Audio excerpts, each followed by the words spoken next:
of that will be used to bolster defences in York, including the Foss Barrier. Labour's Rachel Maskell, the MP for York Central, says it's too little, too late, though. Action in November could have helped us here in December, and that's what I'm saying to the government. It's really important that we build York, build the country as a flood-resilient country. Floods are part of our climate, and we need to adjust to that. Well, the government was told in November how cuts to flood defences could leave an extra 240,000 households at significant risk within 20 years. The Observer newspapers leaked a report which was shown to ministers days before Cumbria was severely flooded. Elsewhere this morning, Iran's supreme leader says Saudi politicians will face divine revenge over the execution of a prominent Shiite cleric. Nimr al-Nimr was put to death in Saudi Arabia along with 46 other people yesterday.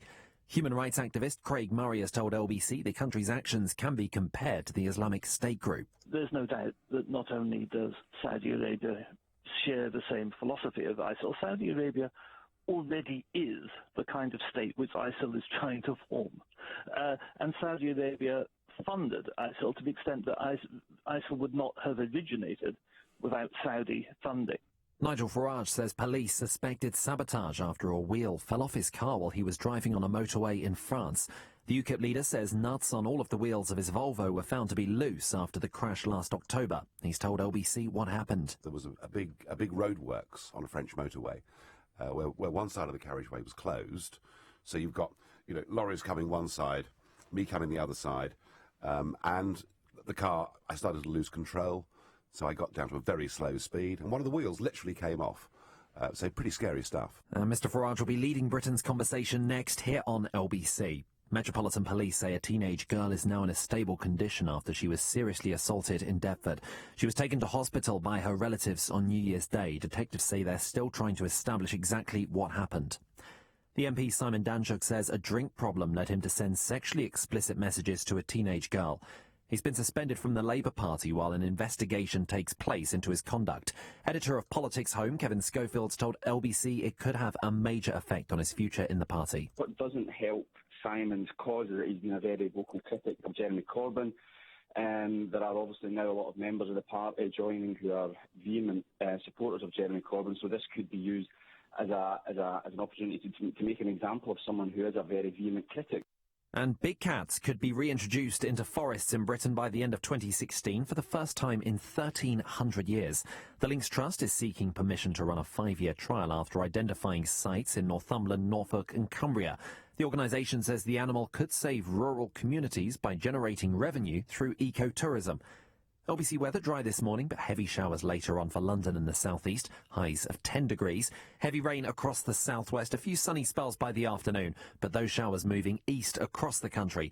Overcast with heavy showers for Northern Ireland and in Scotland. From Global's newsroom for LBC, I'm Glenn Moore. It's time to peel yourself off the sofa and find an even comfier one.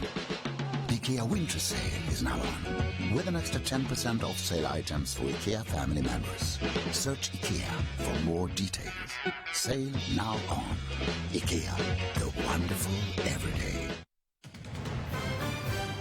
This is LBC, leading Britain's conversation with Nigel Farage. Call 0345 6060 973. Tweet at LBC. Text 84850. Nigel Farage on LBC. Good morning, everybody, and a happy new year. Yes, it's Nigel Farage. They've allowed me back again. I can't believe it. Let's have some fun. I hope your resolutions are going well. I've broken most of mine already. But as we look ahead to this year, and we just remind ourselves of the New Year's parties and celebrations that finished in London, and wow, didn't they look spectacular. But of course, in Brussels, the fireworks party was cancelled. In Munich, 2 of the train stations were closed. And those horrors of Paris are still fresh in everybody's mind. And I just have this feeling as we look ahead to 2016 that safety, security, the fight against jihadism, these things may in many ways dominate this year. So I want to discuss over the course of the next hour, how prepared are we in this country? How prepared are our security services to deal with this great threat? And indeed, how does the whole thing work? You know, what does GCHQ do? What do the police do? What does MI5 do? And I want to find out from you just how much of your liberty, how much of your freedom, How much of your, texts or telephone calls or emails are you happy for the security services in Britain to see to make sure we're safe? Or do you think, actually, it's all gone too far, and if we surrender our freedom, the terrorists have won anyway? Well, look, I'm not an expert on this subject, and in fact, very few of us are. But with me this morning, I've got Chris Phillips. He's the former head of the National Counter-Terrorism Security Office and a former Detective Chief Inspector in the Metropolitan Police. So Chris knows about counter-terrorism. And Chris, good morning to you. Good morning, Nigel. Can I just ask you, please explain, obviously without giving away any trade secrets, how does counter-terrorism work in Britain? How do all these different organisations link together? Well, the most interesting thing is that the UK has suffered from terrorism for many, many years. There's nothing new about terrorism in the UK or around the world. So what happens is you have a mature, a series of changes in the UK over the years where we've made mistakes. We've made many, many mistakes. And if you think back to the 30s, we were suffering from terrorism. Back to the 70s, we were suffering from IRA terrorism. And now, for the last 15 years, certainly we've been suffering from Al-Qaeda and Islamic terrorism. So what we've got is a system where everything's come together much better than most other places in the world. We have a situation where we have one organisation, for example, that looks at all the threats that come to the UK. Many of the gaps that we found over the years were caused by different organisations having different threat pictures. So the Army, the Navy, the police, the security services would all have their own threat information. We have now something called JTAC, which I think is a really important part of why the UK does this very well. So JTAC is an organisation based in MI5. It's basically a mixture of all the different groups that we pay to protect ourselves. So there are police officers in there, there are naval people, there are people from GCHQ, MI5 and MI6, bringing the threat picture together so we've got a clear basis of knowledge of what the threat that we have to face is. So we have, obviously the UK and the rest of the world has moved very much online. So GCHQ has always been a very important part in how we protect ourselves, back from Bletchley Park and signals intelligence right through to the present day where we do so much online. We have MI5 who operate within the UK shores and have a remit to protect the UK against counter-proliferation, against espionage and against terrorism. We've also got MI6 who operate external to the UK, doing the same kind of job. But we need to bear in mind that the basis of our protection is from the police service of the UK, all the different police forces around the UK take primacy in the UK on protecting us from terrorism. And that's why it's very, very important that we make sure that the police are kept strong. Yeah, no. And of course, police cuts and lots of debate. It was interesting, I heard on the news that on New Year's Eve, was it every single police officer in London that's got firearms training was out on the streets? And just a quick question for you. How many people would that have been, if you're allowed to tell me?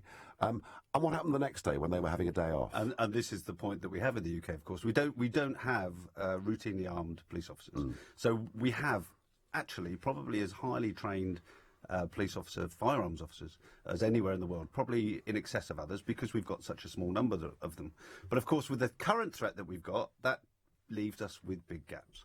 Now, there are, I think it's about 2,000 armed police officers across the UK, maybe a little bit more than that. But those numbers are going to have to increase if we're to be able to deal with the type of problem that we've got now. Yeah, OK. So what you're saying is the police need more money. Well, I mean, it's, as an ex-police officer myself, it's we'd always like to see more money, but I think this is not really a time to make cuts, and I think we need to understand that our protection and one terrorist incident, the cost of that, the implications for the country of that is so great that you cannot be tight on these things. You really need to have the resources in place. It's hard not to notice, isn't it, that in France there seem to be repeated. I mean, obviously Paris was the big one, but there've been a series of minor, I say minor, not minor for those that are killed and wounded, but relatively small scale terror attacks. And Belgium now appears to be virtually ungovernable. Yeah, and one thing that does happen with this is that we have had lots of experience of terrorist attacks and attempted terrorist attacks in the UK. So it does give us that ability to kind of weed out the wheat from the chaff. Interestingly, New Year's Eve and all that's happened in Belgium and Germany, there's a slight overreaction. I would think maybe I wouldn't like to. I haven't seen the intelligence, but I would say that closing things down is not the way to defeat terrorism. Defeating terrorism is by carrying on as business as usual. Well, actually, Brussels back in November closed down the whole city for a week. The schools were closed for a week. The cost of that is just phenomenal. Yeah, in fact, actually, if you do that, the terrorists have won, haven't they? Of course they have, and the whole point of terrorism is to terrorise us into doing things differently. Yeah. Okay, I mean, look, Chris, we all want to be safe in this country. I mean, I come from a background where I can't stand government interference in anything. I want people to be free, to live their lives, and I've always been very worried about government intrusion, into our mail, our email, our telephone calls, our texts. But I've come to accept over the course of the last 2 or 3 years that actually all of us have got to be prepared to give up a little bit, or some, of our personal liberty and freedom to make sure that all these different agencies, and with JTech in the middle, could look after us safely. But I think the question, and I'm certain a lot of people listening to this programme this morning will be asking, is to what extent already do the authorities have the ability to see what we're saying and to see what we're doing? And in your professional opinion, do we need to give up more of those rights? Well, the point I'd make here is that everyone that I've met within the security service and within the police feel exactly the same as you. They really do not want exceptional powers to deal with, to get into people's lives. But of course, those people, and actually you'll notice anyone that comes into power and starts seeing the actual nature of the intelligence that's floating around, realises that we do need to have the ability to deal with these people. Just imagine, for example, that the attacks in Paris had happened in the UK. Would we as a society be willing to say, okay, well, we can't look at their emails, all the people that they've been speaking to for the last 12 months, these people that have killed our children, we're not allowed to look at those because that's against the law. It's ridiculous. We do need the powers to be able to investigate. And I think that's the key point, is to investigate bad people. I get that, but my slight concern is, who should give the police the authority? Who should give any of the agencies the authority to read emails, to check telephone records? I mean, should it be the Home Secretary on her own? Or should this, in every case, have to go before a judge? Well, I think one of the key points on this is the sheer weight of these incidents now is meaning that the Home Secretary will be doing nothing but that. Yeah. So I think they've got to find a different way of doing this. Judges, we employ judges. They're not voted in. They've no political persuasion, supposedly. But it's important that someone does this. And there's a realisation by members of the public that the police and security services do not want to look at your email if you're just a Joe Bloggs walking down the street. But they do want to investigate people that are linked to terrorists. Yeah. Well, I have to say, my position on this is I completely accept that the police need the tools to do the job. But, of course, the state, whether it's government or a police force, will always want more and more powers and more ability to do their things. And my own feeling, and this debate will go on, my own feeling is that actually we do need an independent judiciary somewhere in the middle of this to make the decision case by case, and even if that means more resources, but to make that decision case by case whether people's private emails should be read and should be looked at. And I think the police and security services would be very happy with that. They just need to know the rules that are set for them so that they can operate within them. I certainly don't think the police would have any issue with the judiciary being involved in this. No, good. Well, I'm pleased to hear that, because I've heard proposals in the past that actually just, the Home Secretary's office should be able to do that. And to give that power, it's okay if you've got a benign government, but hey, Exactly. If you get a government that's a bad government and badly intentioned, I would not want to see them having that amount of power. And just finally, before we break, Chris, you talked about terrorism in the past, and, the suffragettes throwing bombs and Irish terrorism and the IRA bombs in the city and all the rest of it. But I've just got this feeling that somehow the potential threat we face now is actually much graver than anything we faced in the past, or is that an alarmist position? No, it's not. You're absolutely right for a number of reasons. The first is that in the past, terrorists have not actually been trying to commit mass casualty attacks. Yeah. They have not seen killing people as actually being their end, but just an accidental, if you like, sometimes something that they do in order to achieve their end. This group, unfortunately, do see that. We also have innovation where people are able to communicate with people around the world, and also the ability to move across borders like they've never had before. Yes. So you'll be very pleased to think about that one. But there's some key points here that makes this problem much bigger. And, of course, the biggest part of this is the fact that the people that want to attack us are not just from overseas, they're inside our communities. So they have the ability to find out how to do this by the internet. Yeah. And they've also got the ability to buy products online, which they can turn into explosives, as an example.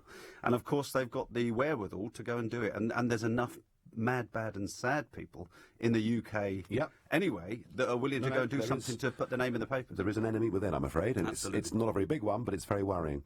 Look, thank you. Chris is going to stay with us for a bit after the break. There are lots and lots of calls coming in, but what I want to know is how much of your freedom are you willing to surrender in the light of the current security threat? And you can call me on 0345 60 60 973 or text me on 848500 or tweet me at LBC. That's all coming up in a moment. Now for the break. From the LBC Travel Centre, I'm Tom Watts. Coming into the city on Lower Thames Street into town, it's closed between Tower Bridge and Southwark Bridge for the cycle superhighway works. There's a diversion which goes up through the city via Aldgate High Street, and that's starting to look a bit slower now on the cameras. On the A13, on the Canning Town flyover heading out of town, there's a lane closed for a police investigation. Finchley Road, at Swiss Cottage, the traffic light's still not working, and it's been busy all morning coming off the M4 going towards Heathrow, queuing towards that Emirates roundabout. On the Tube, for planned engineering works, the Circle Line has no service between High Street, Kensington and Edgware Road, or between Baker Street and Hammersmith. Also part suspensions on the District and Hammersmith and City lines, and Holland Park Station is now closed until the end of July. Keeping London moving, your next updates in half an hour. This is LBC. It's a kind of magic. Feel the magic in the Furniture Village sale. Everything is reduced for living, dining and sleeping. Early bird offers end Sunday in the Furniture Village sale. Go online to find your nearest store. It was only one text from that one mate to remind you to meet at that one place that does those great burgers that made you take your eyes off the road for just 1 second and plow into that one cyclist, killing her instantly, destroying her family that one time. You read that one text. One risk is one too many. Think. Transport for London. Every journey matters. Inner peace. What are you up to there, Paul? Huh? Isn't it obvious? I'm trying to harness my inner peace before attempting the most non-awesome task a Kung Fu Panda has ever had to face. Switching broadband. You know, you don't need to levitate over the Lake of Tranquility to take the stress out of switching. Wait, I don't? Paul, the dedicated Sky Switch Squad takes the pandemonium out of switching broadband, so you can just relax. Awesome. Sky. Believe in better. New Sky Broadband and talk customers only. Sky Network areas. Check your speed at sky.com. Further terms apply. I'm Nick Ferrari, and I'll be back on LBC from 7 tomorrow morning with more of the big issue stories. That was a jet taking off from RAF Akrotiri. I'm standing right at the edge of the runway. We saw the jet peel up over the fence and then fast jetted out into the blue. Holding the people in power to account. I'll be happy once I've got the deal I want from Brussels. You know, let's get out of ever closer union and confirm that it's the common market that we're most interested in. And you. Join me, Nick Ferrari, back leading Britain's conversation from 7 tomorrow morning on LBC. Welcome back, and I'm pleased to say that Chris Phillips, the former head of the National Counter-Terrorism Security Office and a former Detective Chief Inspector in the Met Police, is staying with me. But now it's your turn, and we want to hear what you've got to say. How much of our freedom are we willing to surrender? How great a threat do we face? And our first caller is Tim in Grimsby. Good morning. Good morning. Hi, Nigel. Hi there. What's your question, Tim? Well, first of all, Happy New Year to you both. And to you. My main concern here is just basically to concur with exactly what's 2 points, really quick ones, is that exactly what your guest has just said. This is a different beast. The situation we're facing facing now, and I don't want to put a label onto things, but is not your, shall we say, traditional type terrorist situation that we had with the Republican and Loyalist type paramilitaries. It is a different beast, Nigel, and I think on those certain times, and when we're looking at this now, I agree with you. I think it is going to dominate 2016. I think we've got a job on about this. I really do have the confidence myself in all that our security services do. And if you're to ask me the question, how much of my privacy would I give up for my family, for my safety, for my way of life, I give 100%. What do people think is going to happen when the intelligence services have access, because that's all we're asking for, access to certain things to assist them, to keep us safe? What are they going to do if they come across an email, Nigel, that says Joe Bloggs went out with so-and-so? Are they going to plaster all that over the Sun newspaper? Of course they're not. I think we just need to be a little bit rational about this, have the confidence in the national security services. I take on board what you're saying, but I do believe it's going to dominate 2016, but it is a different beast. This is not your traditional... Well, Tim, certainly... And I don't used to... Certainly, you saying it's a different beast completely confirms what Chris said ahead of the break. This is different. The IRA were quite keen to blow up buildings in London and cause collateral damage, which, made investors scared of coming here. Rightly, as was said, ISIS actually want to kill people. So, Tim, I agree with that entirely. You're prepared to give up 100% of your freedom. I completely get what you're saying. They're not going to be, there is no way that JTech will be debating, whether Mrs. Smith went out with her next-door neighbour's husband. I mean, I completely understand that. I just repeat the point, Tim, that I want the authority for these searches to go through an independent judiciary. But thank you very much indeed for your call. And next we're going to Richard, who is calling in from Cyprus, I believe. Richard, good morning. Yes, good morning, Nigel. Happy New Year. And to you. Coming from the sunbathing to speak to you. I'm glad you're on for a couple of hours. Well done. Couple of serious points. I have to accept, when you asked your question, how much would I give up? I'd give up as much as they think they need. I have to accept that the authorities know far, far, far more about what's going on than I do. And in terms of giving up so-called freedom of surveillance, we have, as you know, CCTV cameras coming out of every armpit in London, all over the country. The French don't. They rejected it as an invasion of their privacy, which is why they were seen as a soft target and they get hit more often. God forbid we don't get hit, but it's only a question of time before we do. Secondly, I think it is long overdue for us to have ID cards. We currently all carry driving licence, credit card, probably car insurance. What's wrong with having a pretty good ID card? Oh, but Richard, I mean... You can be stopped. I mean, do we want to live in a country... What are you doing? Richard, do we want to live in a country... Do we want to live in a country where, if I'm walking down Bromley High Street, somebody in a uniform comes up to me and asks me to show my papers? Do we really want to live like that? It's not quite as bad as you say it, Nigel, because we are now, as your earlier caller said, facing a totally new kind of problem. That problem has to be dealt with in a different way. And if we have to have ID cards, which were issued during the war for various reasons, I think there's nothing wrong with it. You carry already, as I mentioned, 3 pieces of paper on you that identify you.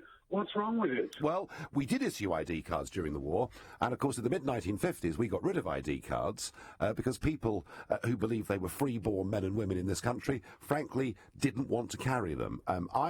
As I said, Richard, earlier, I come from the school of thought that is completely opposed to government interference and ID cards, and I've already had to accept that we need to give the powers to the authorities to deal with this threat and as Tim said earlier, to make sure your family are safe and everything else. And as you backed up, Richard, we have to give the authorities power. But I just wonder, you've raised the question of ID cards. I'm going to ask our expert, Chris Phillips. I suspect I know what his answer is going to be. Chris, is Richard from Cyprus right? Would people carrying ID cards make this a safer country? No, not but on its own. Actually, people are making sure that they employ the right people, that they're not employing people that are illegally in the UK. Yeah. May be a start. I think the trouble with ID cards is that they're so easily fraudable anyway, that you can make them quite easily. And the difficulty we have is making sure we keep people on side. The whole point of terrorism is to actually split communities, to make people fight against each other in order to bring about a situation where extremism can come in and take over. So we do need to make sure that we bring all of our communities on side with this, make sure that we're all together, fight it. Because actually Muslims are the ones that are being killed by terrorists in the main. This is a worldwide fight, an ideological fight that we need to win. ID cards aren't going to solve that. But I'll just make one point on this point about right to work in the UK as an example. I've worked at a number of major events where I've brought people from immigration into that event to check the people that are working there, to make sure, for example, the Queen doesn't get served poisonous tea. And what we found was an enormous number of those people were illegally in the UK, or not only illegally in the UK, but did not have a right to work in the UK. And I actually kept 7 cells open at one of my police stations just in case we had to arrest someone. And we ended up arresting and filling the cells up within 10 minutes. So it's for employers to make sure that they are employing people who are quite right to work in the UK, because we don't want people coming straight from Syria back to the UK in order to commit a serious offence, because the security's not been done properly. So I take it you would not advocate Britain joining the Schengen system, then? No, I wouldn't. No, quite. And I think that's a big debate that we're not going to have that debate in Britain this year. We're going to talk about, our borders and free movement of people from the EU, but at least we have the ability at Dover to ask people to produce passports and we can check their boots. Across the rest of Europe, of course, there is the complete free movement of people. And some would say that the free movement of people has now become the free movement of Kalashnikov. So I suspect south of the Channel, that's going to be a very, very big debate as this year goes on. But we shouldn't be complacent that because we've got we're not in the you can get into the UK, you can get weapons into the UK, and it happens. We can't be complacent about that, but it helps. The border helps. Yeah, we're one step better off, aren't we? Yeah. I would personally, when it comes to the referendum, like us to go a little bit further than that, but that's a separate debate. Thank you. Well, I'm relieved to hear that we don't have to have ID cards to be safe, because instinctively I still have a bit of a problem with carrying them and with being asked to prove who I am, innocently walking down the high street. We move on. We've got time for one more call before the break, and we're going to Anna from St Albans. Good morning. Hi, good morning, Nigel. Happy New Year. And to you. My point is, the other 2 callers more or less covered what I was going to say, but I was going to say, how can somebody take responsibility for an attack that might happen because they've decided that they don't want anybody to look into their personal data or anything that they've got? I mean, if someone has really got nothing wrong, then there's nothing to hide. Personally, I don't mind if the security services would see what I've got on anything of my private data or anything, because I have nothing to hide. There's nothing that I'm worried about. That argument, if you're not doing anything wrong, you've nothing to hide. That is a good, sound argument, all the while we have good, legitimate government in this country. My concern is that one day we might have a government that actually wants to deal with its opponents in a way that perhaps wouldn't be very savoury, and that's my one concern, Anna, but thank you. I'm going to try one more quick call, because I think we may have a different voice here, and we're going to Greville from Kenilworth. Greville, good morning. Yes, good morning. It's interesting to hear you on again. And what I want to say is this, though. I mean, do our security services actually know who is causing the trouble? I mean, they seem to give the impression that if they target the entire population of Britain, all of us, they will somehow stop terrorism, whereas we know that it's only a very, very small minority of certain types of people who are causing it. And they don't seem to know how to profile them. I mean, when we go to the airport, they check children, they check old people, they check everyone. You wonder, I mean, do they know what they're actually looking for? Well, I'm going to put that question straight to Chris. We haven't got very long, Chris, but Greville asked the question, are we profiling properly? If we go for a shotgun approach, might we perhaps miss some of the targets? Yeah, I think I've had this conversation many times, and particularly the thing about the airport. Why are we searching old people in wheelchairs? Yeah, and that's simply because if I was a terrorist and I knew that old people in wheelchairs are not going to be searched, then that's where I'll put my explosives. No, thank you. Look, Chris, thank you so much for coming on and educating us and helping us. And after the news, we're going to have lots more of your calls and comments to come on this. Just how much of a security threat do we face in 2016? How much of your freedom are you willing to give up? Call me on 0345 60 60 973. That's all coming up, but now it's 10:30 and we go to the latest headlines with Glenn Moore. An extra £40 million is going to be spent repairing flood defences destroyed by storms over Christmas. David Cameron says £10 million will be spent in York, which has been badly hit by severe flooding. It's on top of £50 million already promised by the government. Iran's supreme leader says Saudi politicians will face divine vengeance over the execution of a prominent Shia cleric. Nimr al-Nimr was put to death in Saudi Arabia yesterday, along with 46 other prisoners. Simon Danchuk says a drink problem led him to send sexually explicit messages to a teenage girl. The Labour MP's been suspended from the party while an investigation takes place into his conduct. He's apologised unreservedly.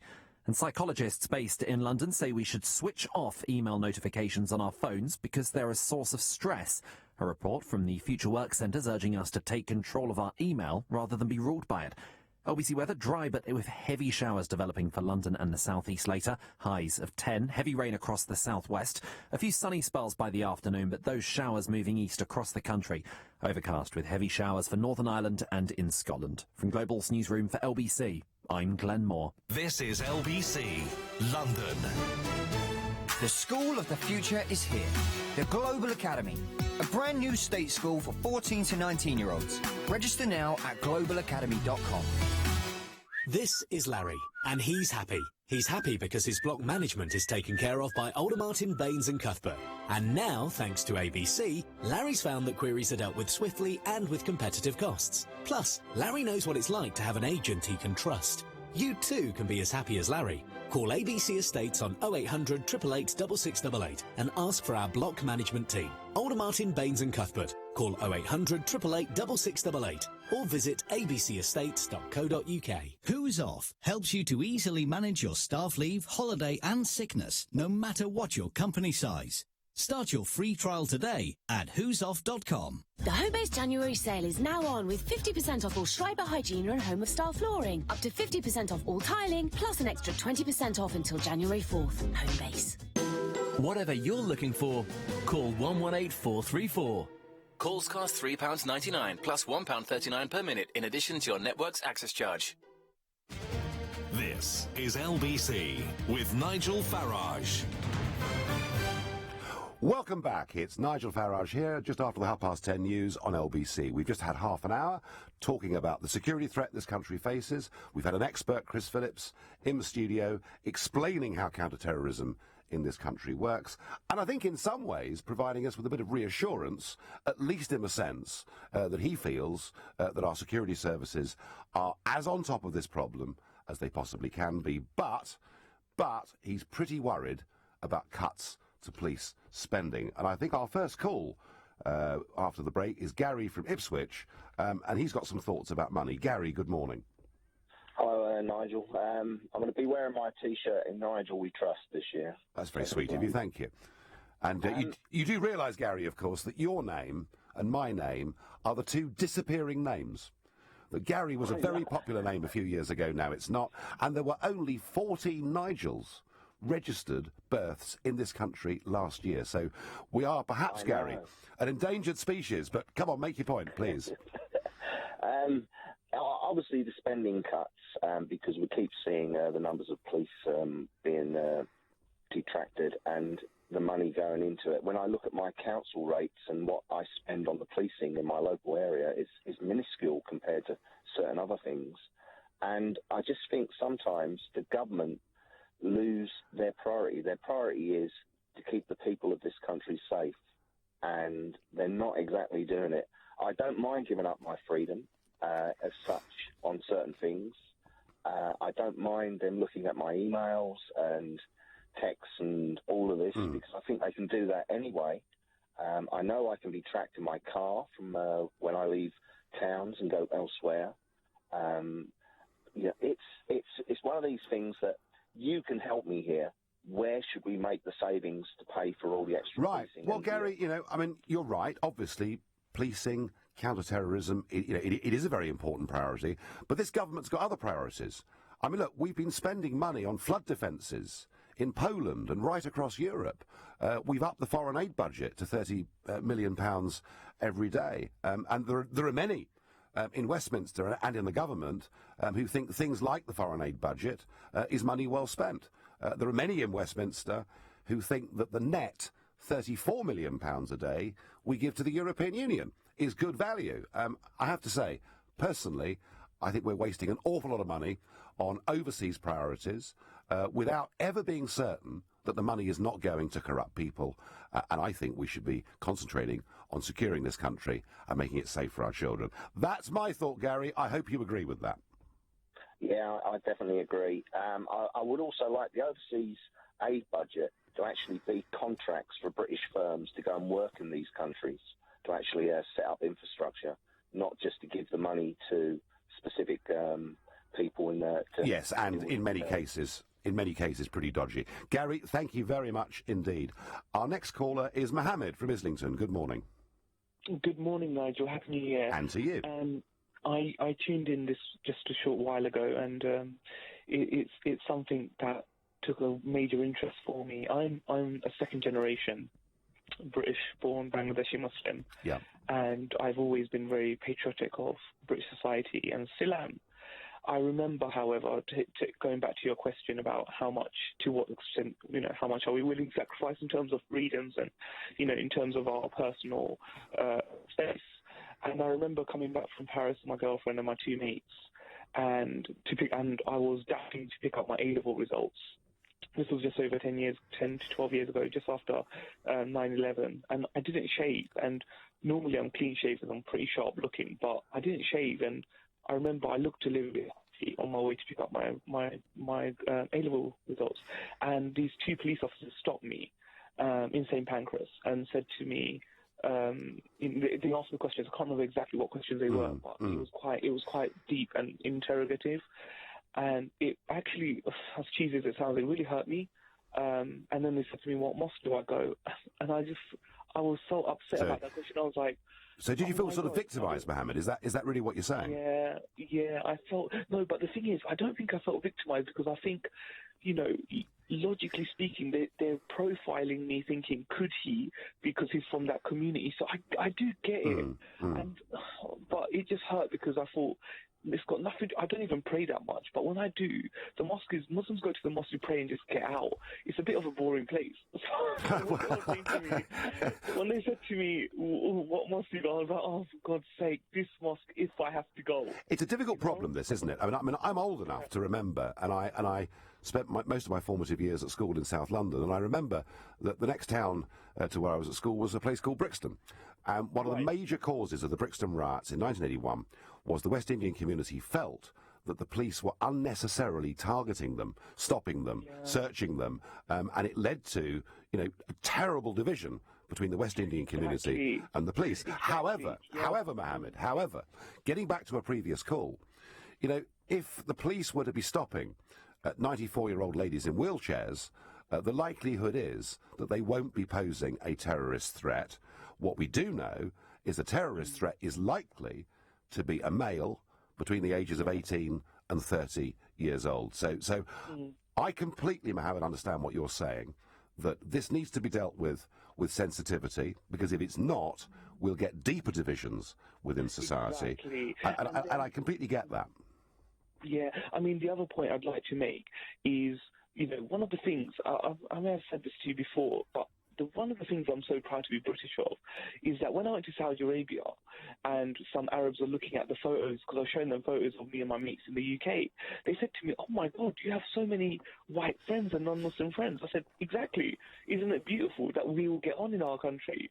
That this is the strength of the UK, that you can be black, white, Asian, you can be a professional, and we rub shoulders. And that's such a strong aspect of being British. Often people say, what does it mean to be British? It really does mean the fact that you could have different cultural backgrounds, but we're unified, that we can work with each other, we can tolerate each other's differences, and not even tolerate, embrace, and I really hope, and I really respect our security services. I think it is a tough job. It's not easy, because like you said, they've got to be sensitive. But I'd also say, I hope, when people do get profiled, when I was profiled at 16, I hope people would also echo what I'd like to be a more mature outlook, that, okay, it isn't personal. These are unique times. And I would say that to my Muslim brothers and sisters and my black brothers and sisters, that if that happens, try to be, of course, it's hurtful. It hurt me so much at the age of 18, but just try to be mindful that, I'm going to just say it, I think Brits are way more forward-thinking than other Europeans because I worked all around Europe. So do I. I agree with you completely. No, I mean, actually, if you look at the levels of integration that we had in this country up until about 15 years ago, we were light years ahead of France, Germany, and everywhere else. Unfortunately, Mohammed, in my opinion, the sheer numbers that have come to Britain over the course of the last 15 years have led us in many of our towns and cities to be rather too segregated from each other and not as integrated as we need to be. And you, Mohammed, are a fantastic and, in fact, can I say, rather inspiring example of somebody who sees this as a great country because of the ability we have all to work together, to rub along together. And I thank you very much for your call. The next call is going to be Paul, who is calling from Brecon in Wales. Paul, good morning. Good morning, Nigel. My concern is based on, there was a BBC survey which showed that about 11% of the Muslim community in the UK, I'm talking about internal security here, actually supported the killing in the Charlie Hebdo affair. 27% had some empathy. Now, not all of those are going to be terrorists. I totally accept that. So look, and the last thing we want to do is divide communities. But that is a lot of people who don't seem to accept Western values. That's, I see, as a big problem. I then look around and find that Majid Nawaz in the Quillen Foundation, he's a Muslim who seems to have the really right message to me. Yeah. And that to me is the hope. But I don't think he almost got deselected when he messed about with that cartoon as a Liberal candidate, etc. I mean, he seems to be the hope to me to get that right. What's your view on that organisation and supporting him? Oh, no, I get that completely. I mean, I think the Quillen Foundation, much of what they've said is very, very useful. I also think callers like the previous one, Mohammed, speaking up are incredibly useful. Look, the problem is, I mean, obviously, with any opinion poll, you've got to be a bit suspicious of the findings. However, I think what you're touching on, Paul, and what is undoubtedly true, is there have been a growing number of people in this country disenchanted with the country and everything that it stands for, including its value system. And within the Muslim community, they are almost exclusively young males. Young males from 16, 18 up to about the age of 30. And I think that what we have done is we've turned a blind eye for far too long to things that were said in some of the mosques in this country. We did not, certainly during the Blair years and on, dare to get involved in any of this for fear of being thought to be racist. And I think that for us today to continue to believe that our great mates in the Middle East are Saudi Arabia, when we know that it's Saudi money that has been actually paying for and encouraging a really quite extreme view, minority view of Islam, and funding that through our mosques. And I have to say that we're going to have to be a little bit more brave, a little bit more gutsy.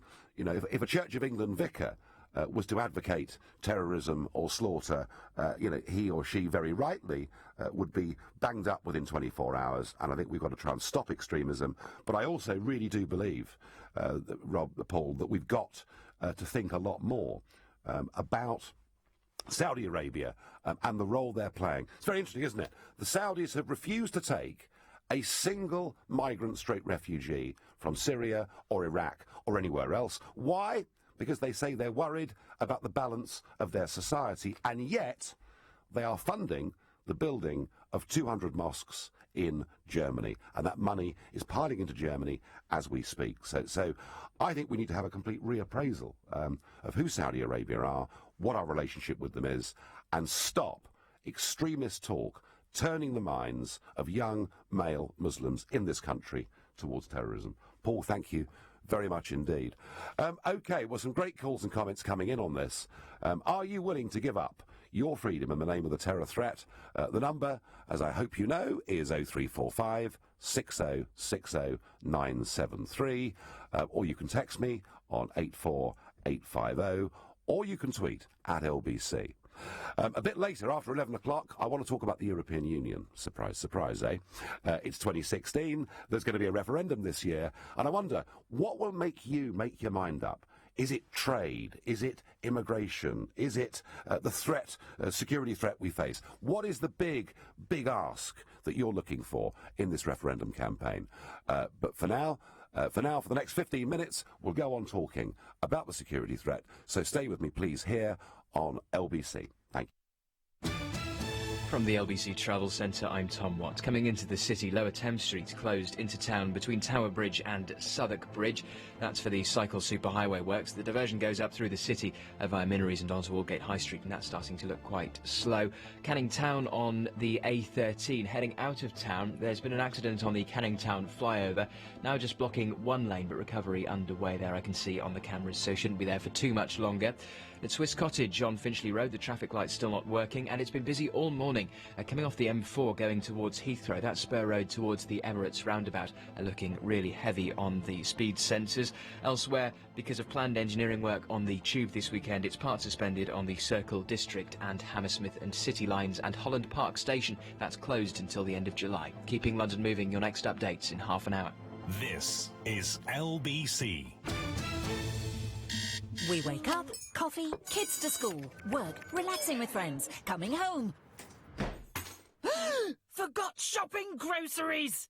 Imagine your supermarket delivers to you at the push of a key 24/7 with no additional delivery charge. Order today at eatify.co.uk. The supermarket for urban people, eatify.co.uk. The supermarket for Londoners, ETEFY, eatify.co.uk.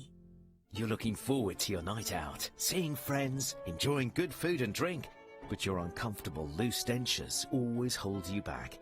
If your teeth are affecting your confidence, Darwood and Tanner can help, even in the most challenging of circumstances. They use advanced treatments and technology to provide the most successful solutions for restoring your smile. Speak to your dentist about dental implants, or call Darwood and Tanner on 08448 112 926 to see how they can help. Running your own business, wasting hours at evenings and weekends sorting out invoices and paperwork. With Invoice to Go, you can send invoices in under 2 minutes. On your phone, tablet or computer, you can invoice customers on the spot before you even leave the job site. Piece of cake. Try Invoice to Go today and get a free 14-day trial and get an annual plan for half price from only £8 for the first year by quoting code LONDON. Find us in the App Store or at invoicetogo.com today. Invoice limits apply. Inhale. Now tell me, what's happening during Nissan's used car event from the 28th of December to the 17th of January? Customers can drive away a 64-plate Nissan Pulsar from just £13,297. Go on. And choose from a range of unmissable offers on selected Nissan used car models. Great. You're now at one with Nissan cared for. The January used car event, from the 28th of December to the 17th of January. Subject to availability. Price corrected 16th of December 2015. Google Nissan Cared For to find your nearest dealer. Deeper understanding leads to greater peace of mind. This is LBC, leading Britain's conversation with Nigel Farage. Welcome back. We're getting a lot of texts and tweets and all sorts of things. Bill texts in and says, "Morning, Nigel. You ask what freedoms would I be prepared to give up? Well, here's my list. ID cards, fingerprints, DNA databases. I would rather be monitored than dead." Well, that's pretty straightforward, isn't it? Steve tweets, "The only people against increased surveillance are those who have something to hide. I say, fill your safety boots." And Harrison tweets, "The current amount of privacy given up is an acceptable level, but the idea of international backdoors to security is questionable." It's very interesting that Harrison raises that because just in the course of the last hour, Keir Starmer, the former head of public prosecutions in this country, has just gone online on The Guardian with an article that says criminals and terrorists will rejoice if we leave the EU. So there is a big part of this whole debate about European Union membership, which we're going to have after the 11 o'clock news, is are we safer as part of a European Union or safer, as I would see it, taking back control of our borders? But there are many, and indeed, some former ex-policemen too, who think that being part of the European Union And having things like the European arrest warrant actually makes us safer. I personally take the view that, as I said earlier, if you look at the Schengen zone, that it means complete free movement, not just of people, but of weapons and everything else. But more of that, I think, after the hour. But I'm now going to go to somebody who is concerned, because a lot of you are saying, we don't mind giving up our freedoms because we're worried about security. But here's somebody who is worried about giving up his freedoms, and it's Rob in Hull. Good morning. Good morning, Nigel. Happy New Year to you, sir. And to you. Okay, yes, with the question of what freedoms would I give up, much against what some of your callers said, I'd give up no freedoms whatsoever. None? None whatsoever. Because I believe that if we live in a country which is under constant surveillance of our emails, phone calls, CCTV, then we stop being a free country. Is there any difference between this and what the former Soviet Union or the former Nazi Germany was? I believe that security services, if they're suspicious of certain people, then target the suspicions, do it above board and legally. And those that say, oh, if you've got nothing to hide, you've got nothing to fear, I say, take your curtains down out your house. So everybody walking past can see you. Every day, every night, keep your lights on at night so they can see you. Because if they've got nothing to fear, if they've got nothing to hide, let's see how it works in practice. Well, I'm not sure that getting rid of the net curtains is necessarily the best analogy, but I do completely understand what you're saying. That either we're, you know, what you're really saying is either we're a free country or we're not. Rob, there's a part of me that 10 years ago, listening to that, would have agreed with it. But I have now come to the view myself. I've shifted over the last few years on this. I do actually believe that the threat we face to our entire civilization and way of life is the greatest threat we've faced now for 70 years, and that we have to make sure that our security services and our police forces have the ability and have the power to deal with it. And Rob, I would say this to you, and see whether you agree. I suspect the reason that we've not had a major terrorist outrage in this country since those awful events a decade ago on the London Underground is because by using surveillance, we've been arresting people and picking them up before they come out and try and kill us. Oh, yeah, I've got absolutely nothing against surveillance. It's the whole idea of it being like the shotgun approach, as was mentioned earlier by the gentleman that you've got there. If we take the shotgun approach, then I believe that we're sort of missing out on the... Okay. No, I get that. So what you're saying is rather like the caller we had before the break, saying that actually the police need to be profiling. And what you're saying, Rob, is you don't think that the 94-year-old lady in a wheelchair should be security checked and the police should target their resources more effectively. Is that really what you're saying?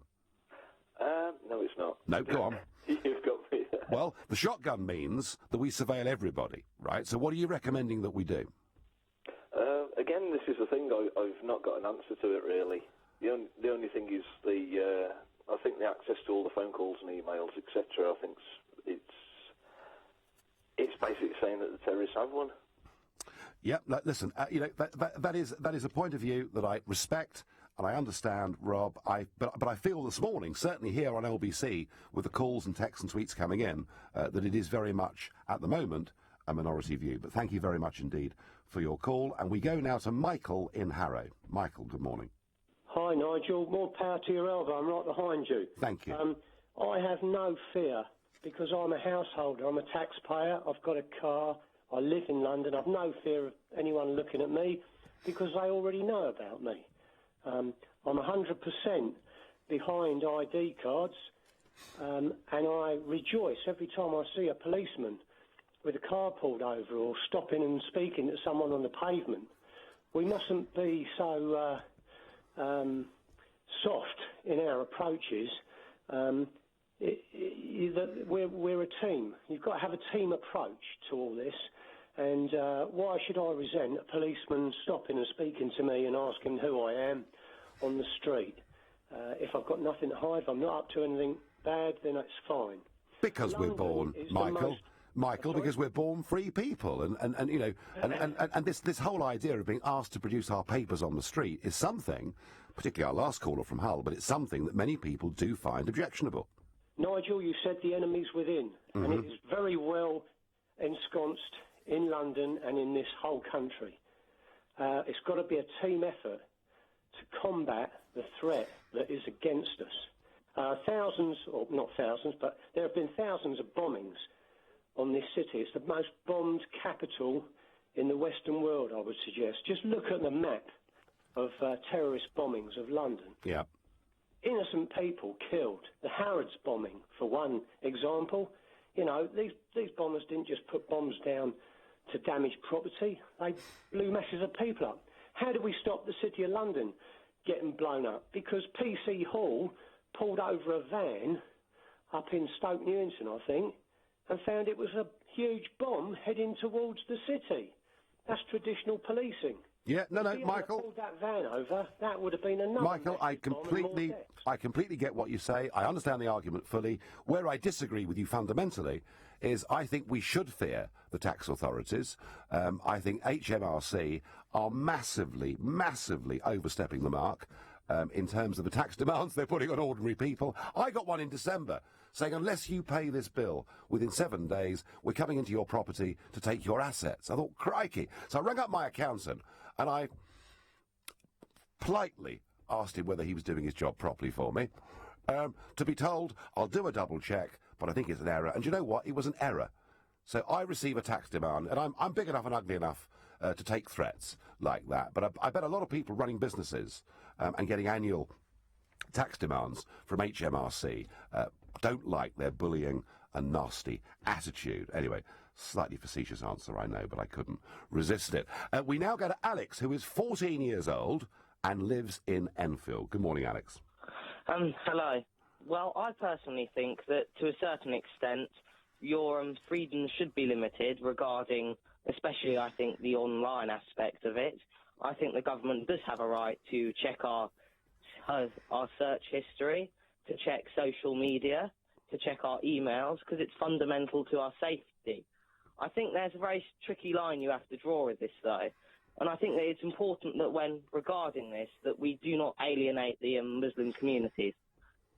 Yes, I mean, that was the point, wasn't it, that Mohammed was making earlier. He was saying he was 16 years old, he was stopped at St Pancras Station, he was asked a series of questions, it left him feeling pretty queasy. And Alex, I get that, and do you know something, I'm really pleased I'm not a senior policeman having to deal with this, because, you know, on the one hand, if they don't keep the country safe, we'll condemn them for being incompetent, but if they use profiling as they think they need to, there's a danger of alienating communities. And I wouldn't want to be a senior police officer in this environment. It is very, very difficult indeed. Alex, quick question for you. You know, do you reckon most of your friends at school would take the same view, that the state does need this power? I'm not sure, actually, because there's a wide variety of opinions at my school, but it's important that the government does have power. Yeah. It's their right. Yeah. OK, Alex, you've made the point beautifully and clearly, and thank you very much indeed. And the last caller before the hour is Gary in Pinner. Gary, hello. Yeah, hi Nigel. I've been waiting to speak to you for a long time, and it's a privilege. I think with our civil liberties, once we're blown up and killed or shot in a supermarket or wherever it is, where our civil liberties have gone out the window, you know, we have to control it. We have to look for the perpetrators. We have to make sure that we are safe in our environment, and the only way to do that is to check and keep checking and double checking. Yeah, Gary. Gary, I think you've just summed up this last hour of conversation. Your view is the view of the massive majority of callers in here to LBC. And I thank you, Gary, for your call. I thank everyone that's called. I particularly thank Chris Phillips, coming in, the former head of the National Counter-Terrorism Security Office, for perhaps explaining to us a bit, you know, how this system works. We're coming up to the 11 o'clock news. After that, we'll be talking about my favourite subject, the European Union, the referendum. Has David Cameron managed to renegotiate successfully for us? Is he going to bring home the bacon? Is he going to convince us that being in the EU is worth the money and worth all of the aggro? Or are we going to say we're better off making our own laws, we're better off saving our own money, we're better off controlling our own borders and the numbers of people that come to Britain? What will make your mind up? Do you want pamphlets through the door? Do you want leaders' debates? What is it you need? What are the issues that will motivate you to vote yes or no in this referendum? After 11 o'clock, you can tell me, Nigel Farage, exactly what you think. On FM, online, on your mobile, and on digital radio. Leading Britain's conversation. This is LBC. From Global's newsroom at 11 o'clock, another 240,000 homes in the UK could be at risk of flooding by 2035, according to a report given to the government days before Cumbria was waterlogged. The paper, written by the Association of Drainage Authorities, was shown to ministers in November. It's been leaked by The Observer just as the Prime Minister announces £40 million of funding to fix defences damaged by recent storms. Well, much of the money will be invested in York, where the Foss barriers struggled to cope with record rainfall over Christmas. Financial Secretary to the Treasury, David Gogg, insists spending hasn't been cut. I think that report was written in the run-up to the autumn spending review, when we set out our £2.3 billion that we're spending over 6 years on flood defences. As I say, we're spending an unprecedented amount on our flood defences. Elsewhere this morning, Iran's supreme leader says Saudi politicians will face divine vengeance over the execution of a prominent Shia cleric. Nimr al-Nimr was put to death in Saudi Arabia yesterday, along with 46 other prisoners. It sparked protests around the world. The MP Simon Danczuk says a drink problem led him to send sexually explicit messages to a teenage girl. He's been suspended from the Labour Party while an investigation takes place into his conduct. The 49-year-old has apologised unreservedly. Editor of Politics Home, Kevin Schofield, has told LBC it's probably best the MP keeps his head down for a while. What comes on the back of that is obviously going to be damaging as well. His wife, his ex-wife, obviously has a bit of an axe to grind, given how their relationship ended pretty acrimoniously. She obviously has a lot of dirt on him. There's a few skeletons in his cupboard, and she's taking this opportunity to air those. So, I think he's got a tough few days ahead of him, that's for sure. Metropolitan Police say a teenage girl is now in a stable condition after she was seriously assaulted in Deptford. She was taken to hospital by her relatives on New Year's Day. Detectives say they're still trying to work out exactly what happened. 11-year-olds in England are going to be tested to make sure they can do all their times tables by the time they leave primary school. They'll have to sit electronic tests from this summer. LBC's Simon Conway has more. The Education Secretary says this is part of the government's war on innumeracy and illiteracy, and maths is a non-negotiable element of a good education. The tests will see pupils having to answer multiplication questions against the clock, and a score will be generated instantly. Nicky Morgan's warned that teachers will be judged by the results. And after a 2015 full of highs and lows, Chelsea aim to start 2016 with a win today. They go to Crystal Palace, who are 11 points above them in the Premier League table. Boss Gus Hiddink says the stats show how good of a job opposite number Alan Pardew is doing. If you have a team which is scoring out of 90 games 23 goals and just conceding 16, then he is well organised with his team. LBC weather, dry but with heavy showers developing later for London and the southeast, highs of 10 degrees. Heavy rain across the southwest. A few sunny spells by the afternoon, but those showers moving east across the country. Overcast with heavy showers for Northern Ireland and Scotland. From Global's newsroom for LBC, I'm Glenn Moore. No parent wants to get stuck in traffic with a car full of excited children. That's why the new 7-seat BMW 2 Series Grand Tourer comes with satellite navigation as standard. It also comes with the option of real-time information to warn you about heavy traffic on the road ahead and show you if there's a faster route available. Perfect for passengers that aren't famed for their patience. Keep a smile in all 7 seats. The new BMW 2 Series Grand Tourer. Engineered for family life. Visit bmw.co.uk. This is LBC, leading Britain's conversation with Nigel Farage. Call 0345 6060 973. Tweet at LBC. Text 84850. Nigel Farage on LBC. Good morning. Welcome back with me, Nigel Farage. Well, we're going to spend the next hour talking about the European Union. Not Europe, I hasten to add. A lot of people say we're having a referendum on whether we stay part of Europe or not. No, we're not. This has got nothing to do with Europe. Even the most Eurosceptic amongst us want to trade with Europe, be friendly with Europe, and have good relationships with our neighbours. This is about something called the European Union. Now, of course, older listeners will remember 40 years ago there was a referendum on this subject, but the name in those days was different. Then it was called the Common Market. And over the course of the last, say, 40 years, what has happened is bit by bit, that common market has seemed to become more and more political. And I reckon this year, 2016, is the year we're going to have our referendum. Do we wish to stay members of a European Union or not? I think it is probably the most important vote any of us will have in our entire lifetimes. There will be a lot more heat than light, I'm sure, through much of it. But what really interests me, coming up to this referendum, is what are the issues that will really make people, vote yes or vote no, vote to remain or vote to leave? Is it trade? Is it a worry that if we're not part of this European Union, Mercedes won't sell us their motor cars and we won't be able to do business with them? Is it immigration levels? Is it the fact that hundreds of thousands of people a year come to Britain from the EU? Is that now too big? Or do you think actually that's made Britain a better, more diverse and wealthier place?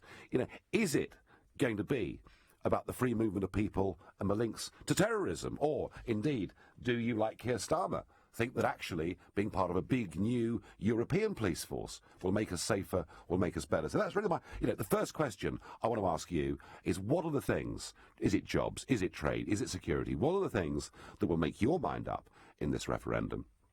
And secondly, what I want to know is, by what method do you think you should get your information? Or do you know enough already? Do you know this subject inside out already and don't need any more? Or do we need pamphlets put through doors? Do we need websites for the yes and no side? Or do we need leaders' debates? Now, I was quite curious the other day that Jeremy Corbyn said he wanted to have a big annual, effectively State of the Union debate with David Cameron. He thought that would be a good thing for engaging more people in politics. So I shot back to Jeremy Corbyn to say, well, why didn't he and I do a big debate on Britain's membership of the European Union ahead of this referendum? And I haven't had an answer.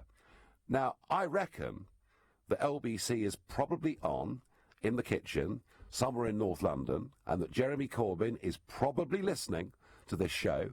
And if he'd like to begin the debate by ringing me up this morning, that would be terrific. And I say that remembering that it was LBC, it was LBC's idea in 2014 that Nick Clegg and I should do a head-to-head debate on the European question.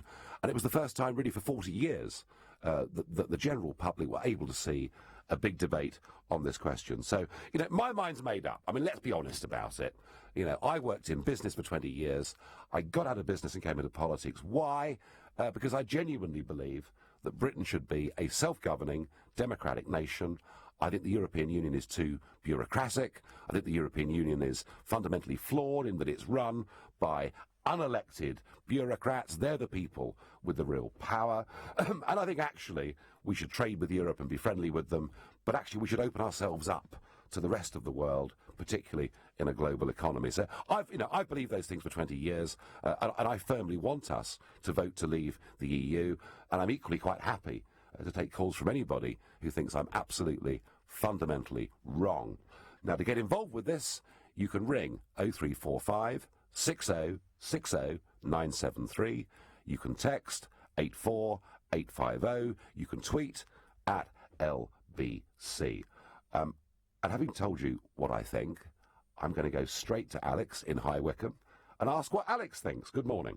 Yeah, good morning, Nigel. I'll be straight up with you. Yeah. I think we'd be completely daft to leave the EU for three reasons, really. One is that it is easily our most important trading partner, and it's geographically next door to us. The other is you're going to complicate the lives of lots of British citizens who like to going backwards and forwards and have, might want to buy properties and do things in Europe. And thirdly, I think that the refugee thing from the Middle East, I think that's a bit of a red herring as long as we're not in the Schengen area. So those are really my three reasons for saying that I think it's very important we stay part of Europe. Alex, good, straight-up stuff. Let me respond very quickly to each of them. The refugees. Germany last year let in 1 million people. I mean, quite extraordinary. And within a few years, all of those people will be able to get German passports. And when they've got German passports, they will all be able to come to Britain. So even being outside of the Schengen zone, it may well mitigate some of the worst potential effects of losing control. It's called immigration control at Dover or Calais as it is now, but that would change, of course. It would probably be Dover if we came out. The point is, Alex, that once people have got EU passports, there is nothing we can do to stop people coming in totally unlimited numbers. Do you honestly believe if you went down to the German embassy, they'd just hand out, all right, sorry, I know you've got a German partner, but let's say, all right, the Dutch embassy, they're just going to say, all right, here's a Dutch passport. Well, once somebody has been in Germany for a very short period of time, they will qualify to get German passports. And I mean, right at the moment, Alex, we've got a bizarre situation at the moment where Romania are granting huge numbers of passports to people from Moldova, all right? And they're doing that for historical and geographical reasons. So once the Moldovan has a Romanian passport, the Moldovan can come to Britain. Effectively, we're not even deciding who qualifies to come to this country. Other countries in the European Union are doing so. So I'm very... No, hang on. So, you made 3 points, and let me just pick up on one other one. You said the European Union is our most important trading partner, and it's next door. Not for one moment would I say to you that the EU is not an important trading partner. It is. It accounts for something like 38 to 39% of Britain's overseas trade. It's an important market, but 2 key points, Alex, and then I'll let you come back. The first point is it's a declining market. When we joined the common market was about 25% of the world's total gross domestic product. That figure now is down to about 16%, and because of globalisation and the growth of all sorts of new countries, it'll be down to less than 10% in a few years' time. So it's an important market, but it is a declining market. And my second point, Alex, and I want you to come back to me on this, is nowhere else in the rest of the world do we pretend that we have to be in a political union in order to buy and sell goods from each other. Yeah, I hear what you're saying there, but... we may even have trade, and I appreciate we've got a trade deficit at the moment with the EU. I mean, we might have a trade surplus with the Solomon Islands on the other side of the world. What's important is the volume of trade, and whichever way you look at it, you can say we're having an agreement with EFTA and Norway and that, but you've come back to the same countries, Germany, France, Italy, Spain. They're the big market, and it's geographically close to us. You've got carbon emissions on the other side of the world, so fuel, energy. It makes sense to have your biggest market on your doorstep. Well, tell that to the Canadians. Canada is a relatively small country, living next door to the giant United States of America. It does over 70% of its overseas business with America. But nobody in Canada thinks they should give up the Canadian dollar and then take the US dollar. Nobody in Canada thinks that the Ottawan Parliament should be overruled by what happens in Washington or elsewhere. Or indeed, say to the Japanese, well, look, you're only really a tiny country of 130 million people. Why don't you link up politically with China? Well, of course, you know the reaction that you'd get there. The point I'm making, Alex, is I want us to be pro-European in the genuine sense of that word, all right? I want us to trade, cooperate. We can agree common minimum standards. We can have reciprocal deals on student exchanges and all sorts of things like that. The point that I'm making, Alex, is that we don't need to be in a political union in order to do business with each other. And you mentioned the deficit. Our deficit with EU countries is now absolutely huge. It is going to be somewhere between 50 and 70 billion pounds when we get the figures for 2015. And what that says to me is that any scare story that we get from Peter Mandelson or any of these people that, if we weren't in the EU, they wouldn't buy our goods, actually is baloney. Because in terms of business and the flow of business, they need us more than we need them. And Britain now is the Eurozone's biggest trading partner anywhere around the world. But listen, Alex, thank you for your call. Thank you for your points, which you made very strongly and indeed very, very passionately. We're going to be taking a load more calls after the break, and I'll read out some more of your texts and your tweets. But I return to the theme. What will influence your vote in this referendum? Are you getting enough information? Should there be big leaders' debates? Call me now on 0345 60 60 973. You're listening to me, Nigel Farage, on LBC. From the LBC Travel Centre, I'm Tom Watts. The North Circular westbound at Edmonton, the inside lane's blocked because a car's broken down between the 4th Street Tunnel and the A10. That's the Great Cambridge interchange. Lower Thames Street coming into the city, that's closed for the cycle superhighway works this weekend from Tower Bridge to Southwark Bridge. The diversion goes up through the city on Minories and onto Aldgate High Street, and that's starting to look busy through that stretch through Aldgate. On Finchley Road at Swiss Cottage, the traffic lights aren't working properly, and it's been busy all morning coming off the M4 going into Heathrow towards the Emirates roundabout. Still some queues I can see on the cameras. Elsewhere on the tube for planned engineering work this weekend, there are part suspensions on the Circle District and Hammersmith and City lines, and Holland Park Station is now closed for lift replacement until the end of July. Keeping London moving, your next updates in half an hour. This is LBC. We wake up, coffee, kids to school, work, relaxing with friends, coming home. Forgot shopping groceries! Imagine your supermarket delivers to you at the push of a key 24/7 with no additional delivery charge. Order today at eatify.co.uk. The supermarket for urban people, eatify.co.uk. The supermarket for Londoners, ETEFY, eatify.co.uk.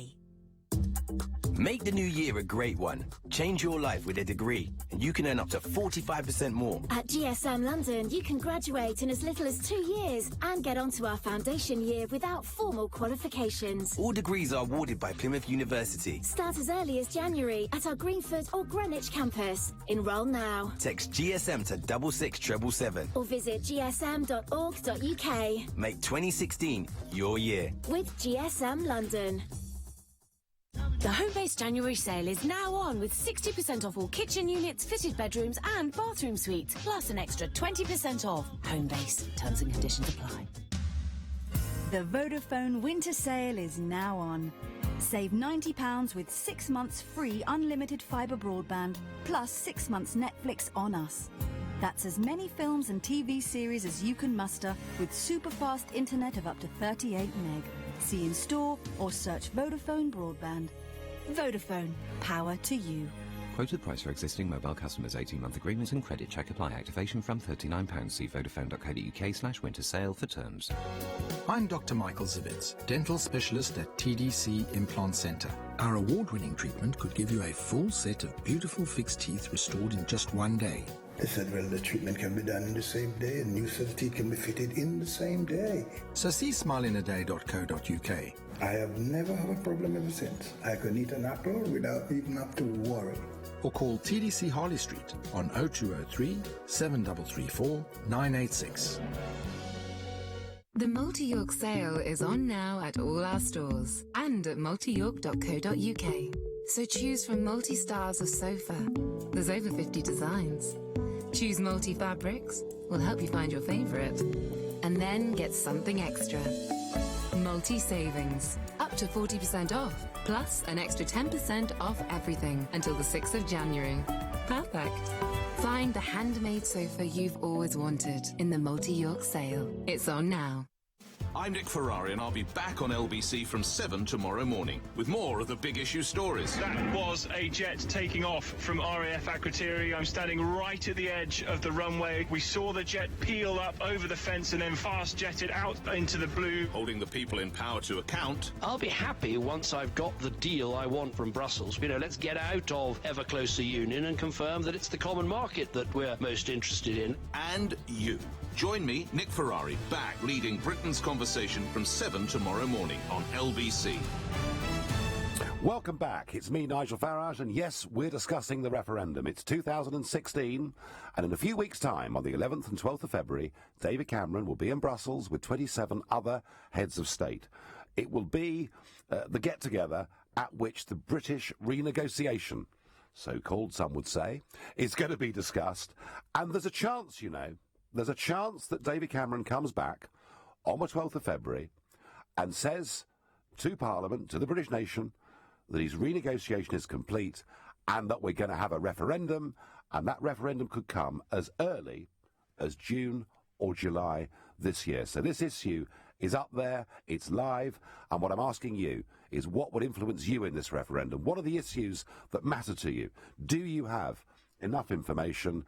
Do you agree with me that actually Britain would be safer and better making its own laws, controlling its own borders, or do you see our future as being part of this wonderful European Union with a flag, an anthem, a president and an army? I don't know, but tell me what you think. Call me on 0345 60 60 973, and we go straight to David in Chalfont St Peter. David, good morning. Good morning, Nigel. Happy New Year to you. And to you. I wonder if people are aware that, according to Viviane Reding, the recently retired Justice European Commissioner, 75% of our laws sprout in Brussels. Pardon that seasonal I like that. And I'm just wondering if you can perhaps set out for the others listening some of the advantages that we'd have by not actually having those laws sprouting from Brussels, but rather being able to make our own laws in our own interest. Yeah. I mean, no, David, well done. I mean, Brussels is very good at sprouting, of course, and it produces reams of legislation, and virtually every piece of employment legislation, virtually every piece of health and safety at work, virtually everything that comes up under the environment, including the speed that lorries can drive at on our roads. All of these things are not even debated or discussed in the House of Commons, which frankly has become a bit of a charade, as most of these things are decided in Brussels. And let me tell you, David, what irks me. When I'm not working, one of the things that I enjoy doing is going fishing.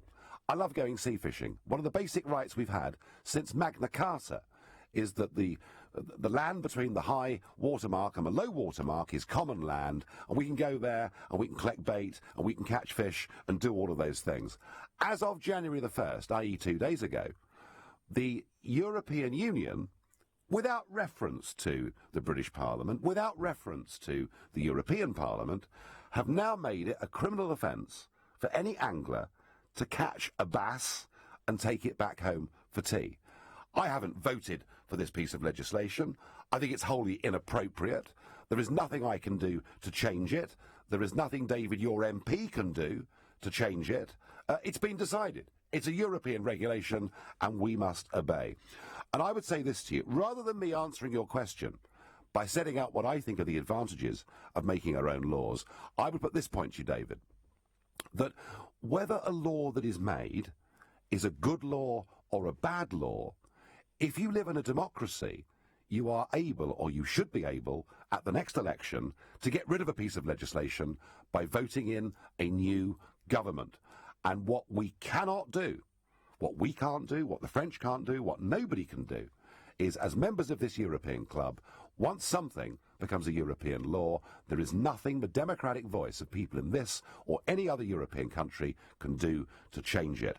And I believe that isn't just undemocratic, I believe it's fundamentally anti-democratic. And David, that I think is the point.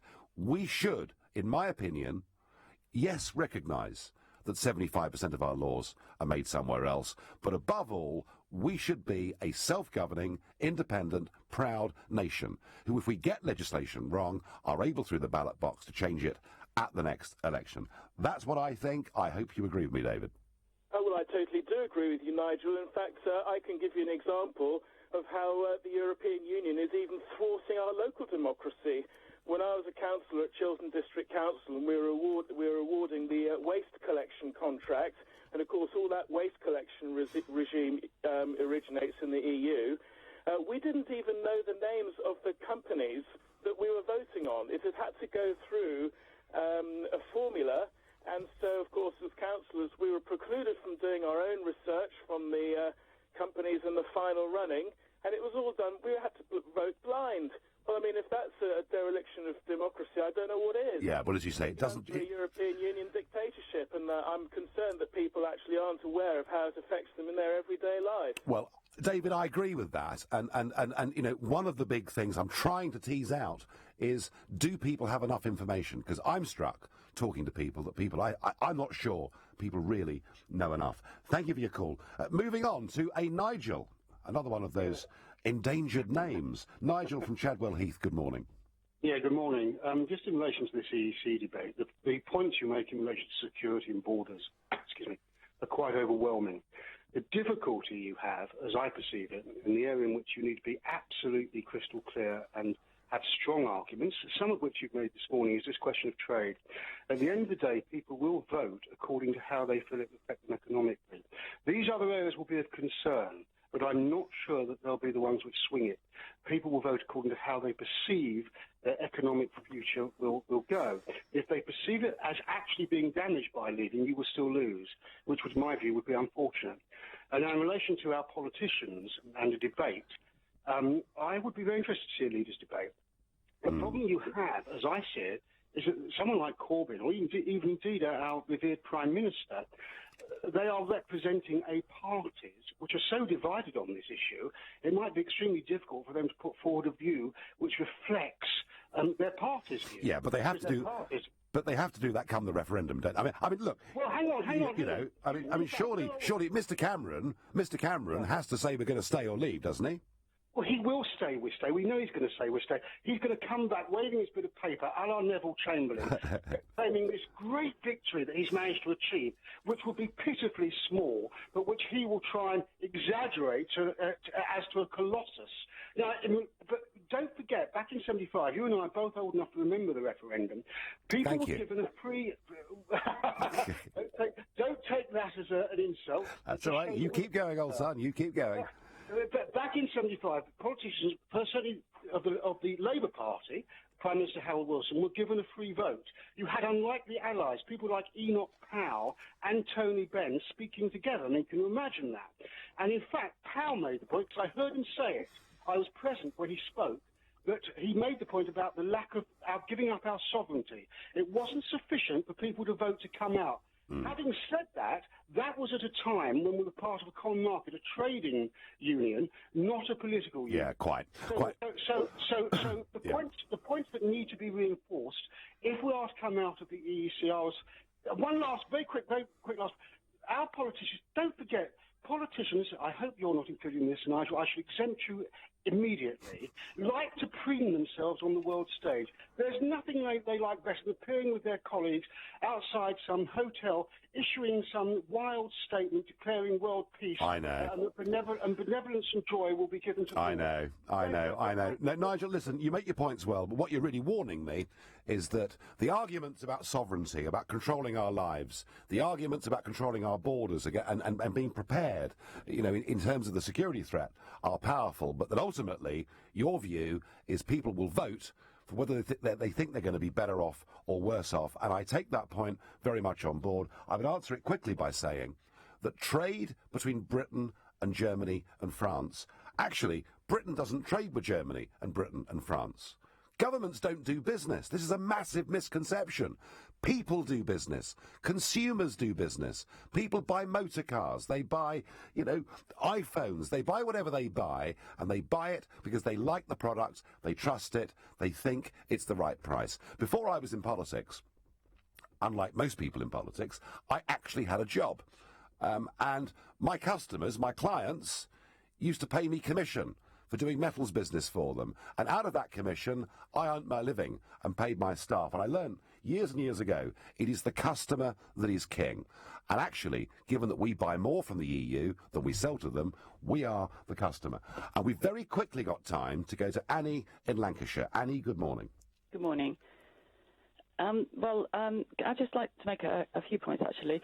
One of them was that you were saying that, you know, we don't need to just be doing a lot of business with Europe, that there are other places. The BRICS economies, they're all in decline at the moment, especially Brazil, which has completely sort of gone pear-shaped. China's not having anything the same amount of growth that it had. Same with India.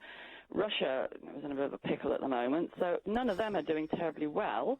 Another thing somebody said about, you know, I think it was you said, that refugees would be piling in from Germany and Sweden once they got German or Swedish passports, or maybe you didn't mention Sweden, but I've just heard that. But I can't see why they would, because actually they probably have a better standard of living in Germany and Sweden. They certainly have better health service than we do. Whether they do or not, they would be free to do so. But the point about the global economy... Why would they? Your point about the global economy and markets and being free, I will come back and I will answer those after the break, but I have now to move on. We'll take more calls, texts and tweets after the news. You can call me on 0345 6060 973. But now it is time to head for the news. Over to Glenn Moore. The government was told in November how cuts to flood defences could leave an extra 240,000 households at significant risk within 20 years, according to a leaked report. It comes as David Cameron promises £40 million to improve defences, which were overwhelmed by storms over Christmas. A DEFRA spokesperson says the claims are simply not true. Government Minister David Gogg has defended the UK's relationship with Saudi Arabia amid an international outcry over the execution of 47 prisoners. The Treasury Minister says capital punishment was wrong, but says intelligence from Saudi Arabia has helped save lives and protect people in the UK. New tests are being introduced to make sure children in England know their times tables off by heart by the time they leave primary school. The Education Secretary says it's part of a war on innumeracy and illiteracy. And England all-rounder Ben Stokes has scored the second fastest double century in the history of Test cricket. He reached 200 in 163 balls on day 2 of the second Test against South Africa in Cape Town. England are dominating the match on 530 for 5. LBC weather dry but heavy showers going into this afternoon for London and the southeast, highs of 10. Heavy rain across the southwest, a few sunny spells by the afternoon, but those showers will be moving east across the country. Overcast as well with heavy showers for Scotland and Northern Ireland. From Global's newsroom for LBC, I'm Glenn Moore. This is LBC, London. No parent wants to get stuck in traffic with a car full of excited children. That's why the new 7-seat BMW 2 Series Grand Tourer comes with satellite navigation as standard. It also comes with the option of real-time information to warn you about heavy traffic on the road ahead and show you if there's a faster route available. Perfect for passengers that aren't famed for their patience. Keep a smile in all 7 seats. The new BMW 2 Series Grand Tourer. Engineered for family life. Visit bmw.co.uk. It's a kind of magic. Feel the magic in the Furniture Village sale. Everything is reduced for living, dining and sleeping. Early bird offers end Sunday in the Furniture Village sale. Go online to find your nearest store. The Homebase January sale is now on, with fantastic savings on indoor furniture, plus an extra 20% off until January 4th. Homebase. So it's true. The legend of the Sky Broadband Big Sale exists! It certainly does, Paul, and it grants you unlimited... Dumplings? Not quite, Paul, but you can get unlimited Sky Broadband, which means you can stream, browse and upload as many dumplings as you like. Unlimited dumpling videos. Yep, you can get this all in the Sky Broadband Big Sale, and it's even available without Sky TV. That is awesome. Sky, believe in better. New Sky Broadband and Talk customers only. Speeds vary by location. Setup cost may apply. $6.95 route to delivery applies. 12-month minimum contract and terms apply. This is LBC with Nigel Farage.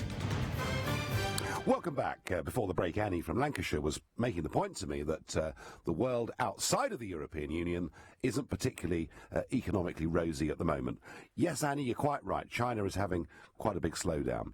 There are other countries that have grown incredibly quickly where we've seen a fall off. But the point is, they're all still growing.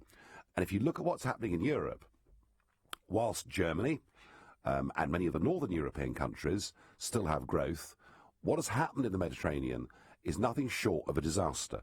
It's a human disaster, but it's also an economic disaster. And the point I'm making, Annie, is I want to trade with Europe, but I want to be free to make my own trade deals with the rest of the world. And believe it or not, EU membership prohibits us from making our own trade deals with other countries in the world.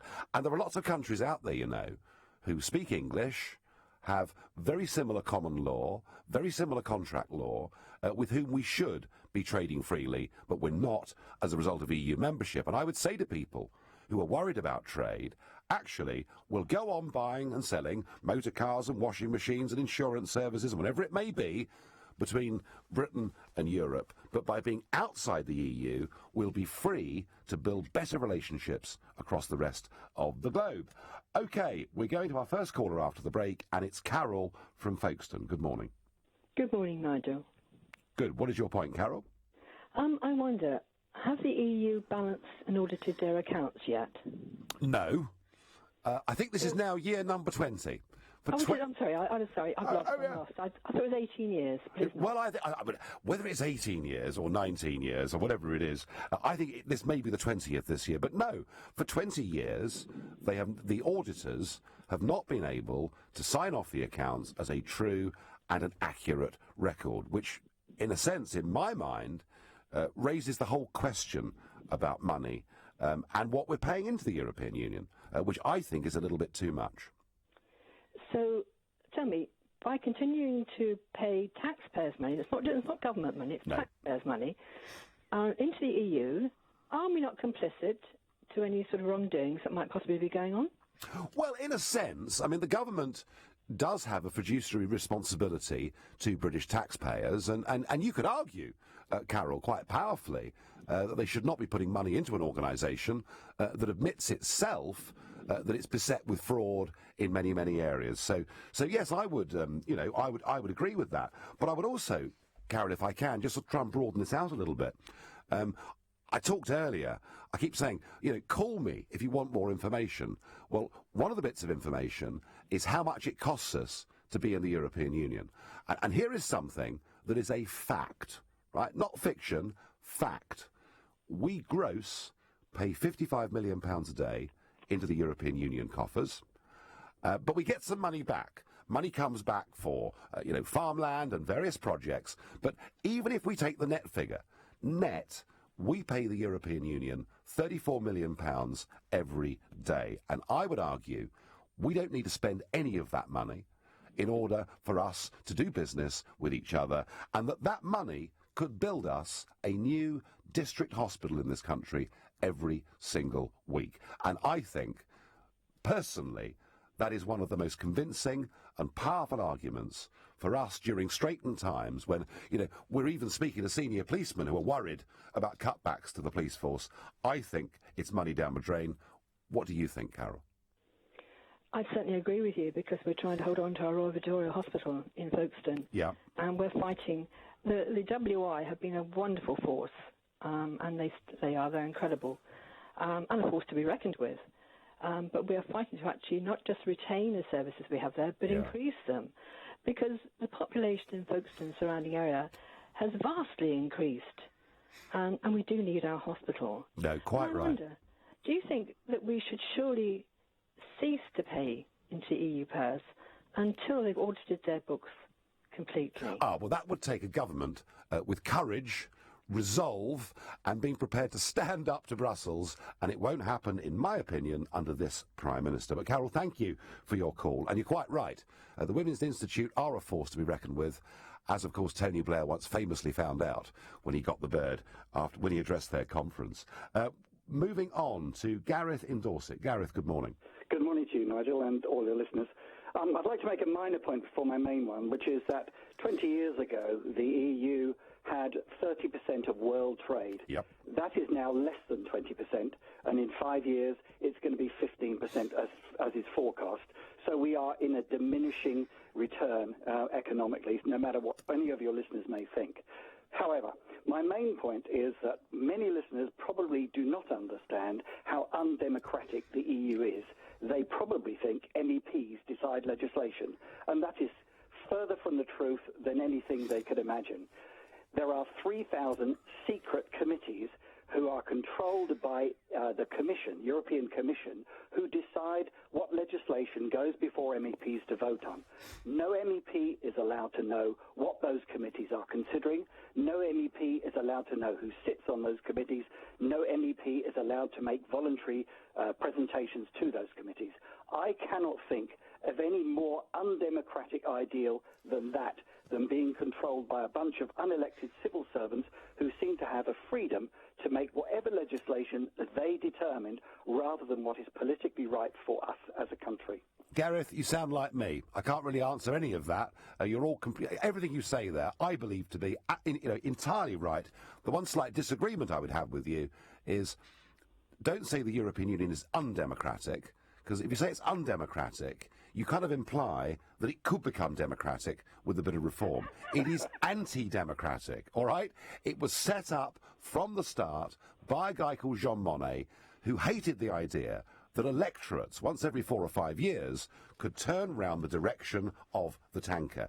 He believed in big 5, 10 and 50-year plans for the continent of Europe. He said that we will have a political union in Europe, but we will do it by stealth. We will never tell the people what our ultimate destination is, and frankly, they've got very, very close to that objective indeed.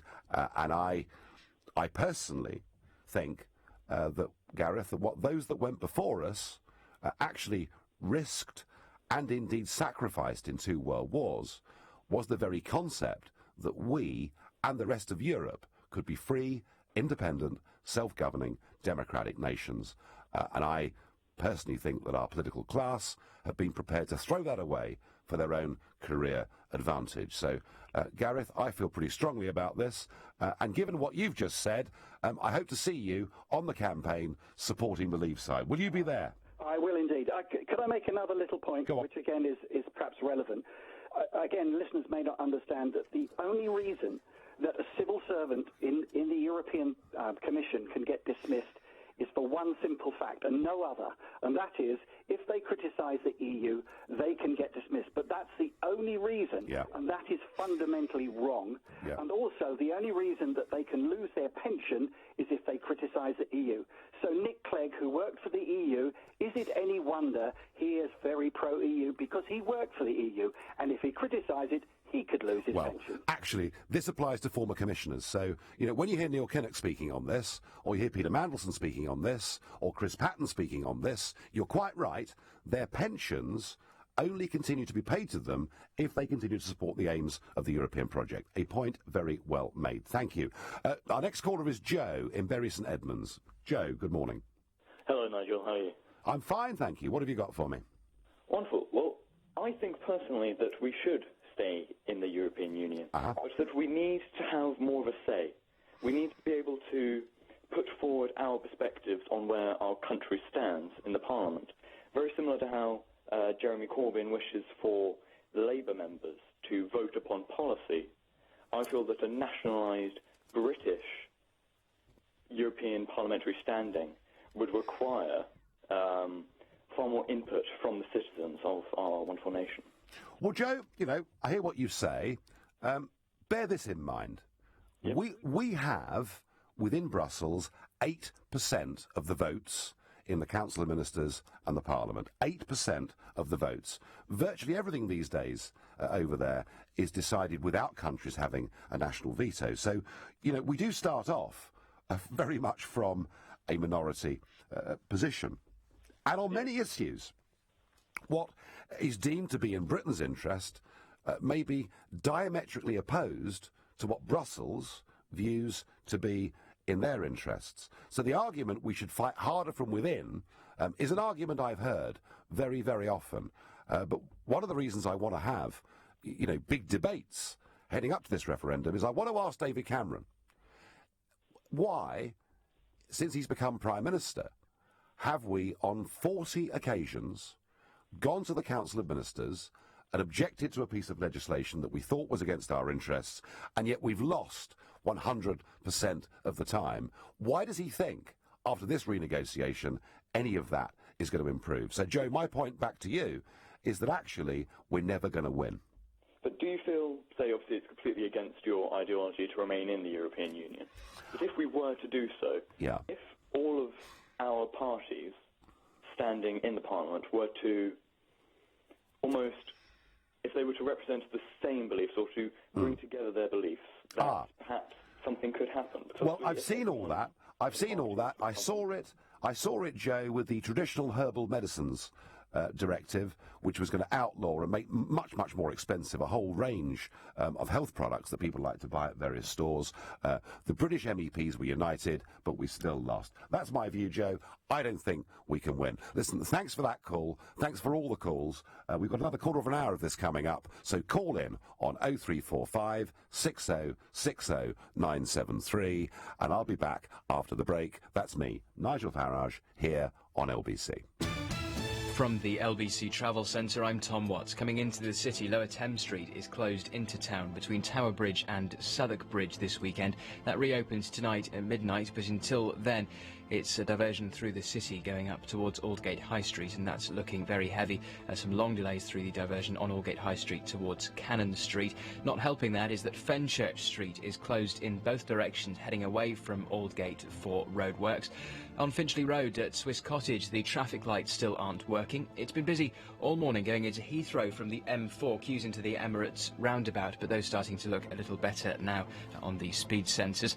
Looking at the Tube, there's planned engineering work this weekend on the Circle District and Hammersmith and City lines. There are part suspensions, and Holland Park Station is now closed until the end of July. Keeping London moving, your next update in half an hour. This is LBC. Ah, the sound of the sea. There's only one place you'll hear lawnmowers this far from land, because there's only one cruise line with ships that have up to half an acre of real, finely manicured lawns. Perfect for picnics or evening concerts under the stars, and obviously crucial for croquet. Just one of many delicious surprises awaiting you on board our exceptional cruise ships. Who are we? Well, put it this way, no one's more celebrated at sea than us. A child grows at a rate of approximately 6 centimeters per year until adolescence. That's why we designed the BMW 2 Series Grand Tourer with 7 adjustable seats. It means each space will fit your little ones, even when they aren't so little anymore. It's a car without growing pains. The 7-seat BMW 2 Series Grand Tourer, engineered for family life. Visit bmw.co.uk. The Homebase January sale is now on with 50% off all Schreiber Hygiene and Home of Style flooring, up to 50% off all tiling, plus an extra 20% off until January 4th. Homebase. We are Celebrity Cruises, and modern luxury lives here. Book before February the 29th and you'll only pay half for your companion on selected European sailings and staterooms. Visit celebritycruises.co.uk or contact your travel agent for more details.